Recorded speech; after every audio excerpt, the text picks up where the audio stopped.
We're here at PCR 2017, and we are going to talk today about the impact of polymers on DES outcomes.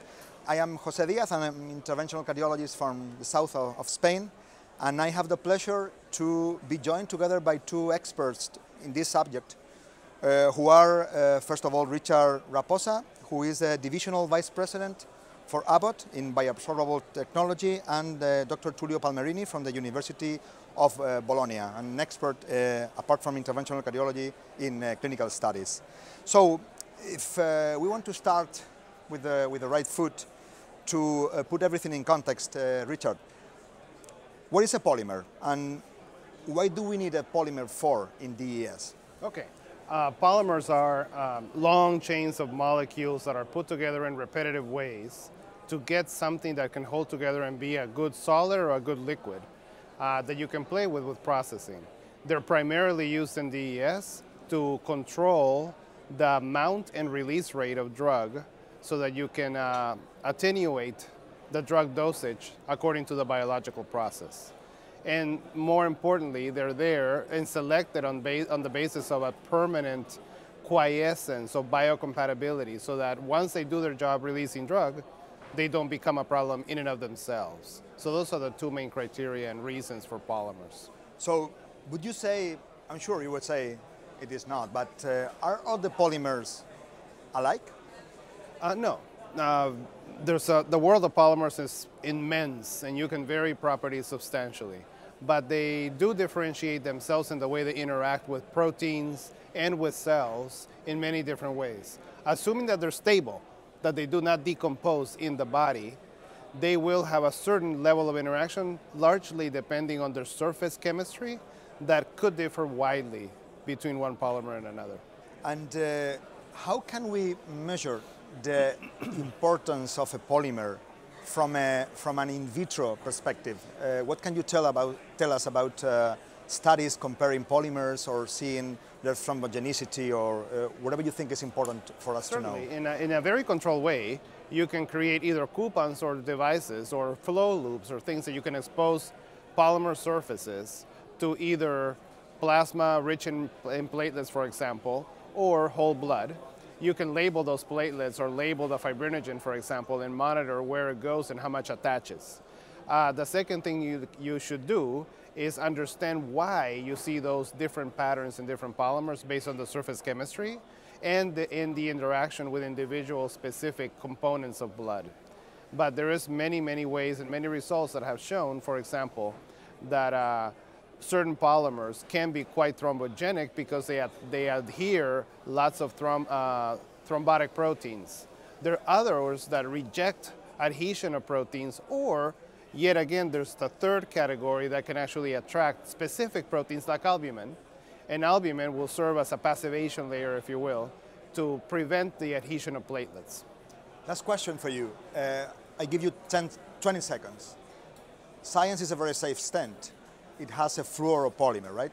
Tell us something about the fluoropolymer, very briefly, please. See, what we found with the fluoropolymer that we selected for XIENCE many years ago was that it has the ability to attract this albumin from the flow and make a layer that is what we call self-passivation, which is essentially a layer of albumin that will then prevent the attachment of platelets to the surface. This keeps the surface very compatible with blood until endothelium can cover it.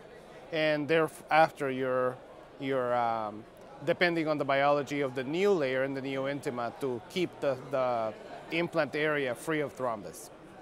Thank you, Richard. Let's move now to the clinical part. Tullio, how would you say the importance of polymer is translated into our clinical practice as interventional cardiologists?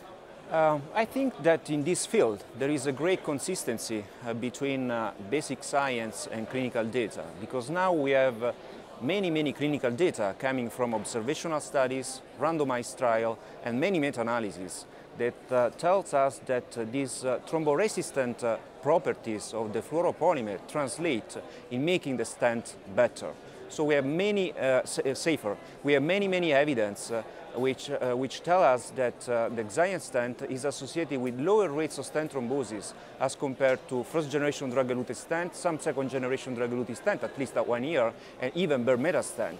So it is true that we have a lot of studies and things, but I would like you to explain to us why you think science is safer if all the studies shown say that it's similar to many other similar second or third generation DES. So this is a very, very important question. It's true, we have many randomized trials comparing each other, different drug-eluting stent, but unfortunately all these randomized trials have a non-inferiority design, and the study with a non-inferiority design have many limitations. So they have not sufficient power to address whether there are significant differences in important endpoints, such as mortality, myocardial infarction, stent thrombosis. They often combine heterogeneous endpoints such as death, myocardial infarction, target vessel revascularization, and sometimes they are designed with disproportional high, wide non-inferiority margin. This is the reason why, if we want to address whether there are significant differences in important endpoints such as stent thrombosis, we have to rely on meta-analysis. So we have performed many meta-analyses, and across all these studies we have consistently showed that the XIENCE stent is associated with lower rates of stent thrombosis than bare metal stent, drug-eluting stent, and more recently even the Polymers stent, which is a bioabsorbable polymer-based drug-eluting stent. So if we go a step further and we want to address specific lesions, for instance, one of the most clinically and anatomically complex type of lesion that we can face is the left main lesion, right? There are recent studies trying to compare DES implantation with surgery, and results have been, to say so, a bit confusing. So I would like you, as an expert in interpretation and performance of studies, to explain to us why these studies prove different things or show different things. The studies you are referring to are the EXCEL, which compare the XIENCE stent versus coronary artery bypass surgery in patients with left main coronary artery disease, and the NOBLE trial, which compared the Polymers stent, which was used in 60% of patients, versus, again, coronary artery bypass surgery. So in the EXCEL trial, PCI was shown to be non-inferior to coronary artery bypass surgery for the composite endpoint of death, myocardial infarction, and stroke, whereas in the NOBLE trial, CABG was superior to PCI for the composite endpoint of death, myocardial infarction, stroke, and target vessel revascularization. Of course, there are many similarities and also many differences between these two trials, but what is remarkable to me to show that is pertinent to our discussion today is that, for example, the risk of stent thrombosis at 3 years with the XIENCE stent in the EXCEL trial was 0.7%, whereas in the NOBLE trial it was 3%. Of course, we don't want to make cross-comparison across different studies, but this is very consistent with all the evidence we have shown in these years.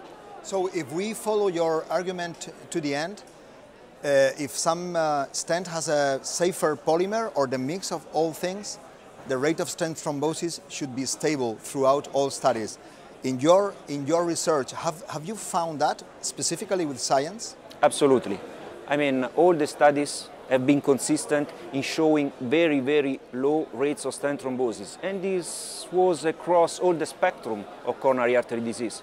We may remember that all the story began with the randomized trial done in Spain, which was the examination trial, who randomized patients at the highest risk of stent thrombosis, who were patients with ST segment elevation myocardial infarction. And surprisingly, the XIENCE stent turned out to have lower rates of stent thrombosis than the bare metal stent.